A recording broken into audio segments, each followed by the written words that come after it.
తెలుగు రాష్ట్ర ప్రజలకి నా హృదయపూర్వక నమస్కారాలు మరియు దసరా శుభాకాంక్షలు. నా నిజం గెలవాలి పర్యటనప్పుడు రాష్ట్రం వ్యాప్తంగా నేను తిరిగినప్పుడు చేనేత కార్మికుల్ని చాలామందిని కలిసి వాళ్ళు పడే ఇబ్బందులు కష్టాలని నేను తెలుసుకున్నాను.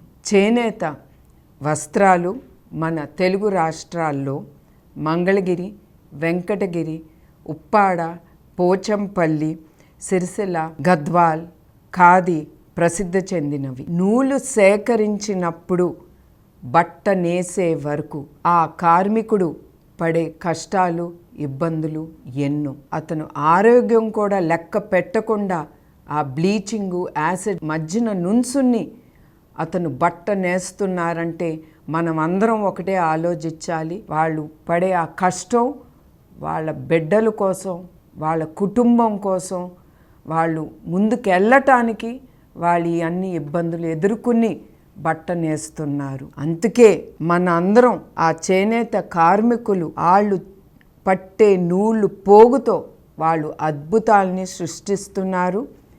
చేనేత అన్నలకు సంఘీభావంగా రాబోయే పండగ రోజుల్లో మనం చేనేతర వస్త్రాల్ని ధరించి నేతన్నలు ఆనందంలో మనం కూడా వాళ్ళతో పాలు పంచుకుందాం. మన చేనేత, మన సంస్కృతి, మన సాంప్రదాయం.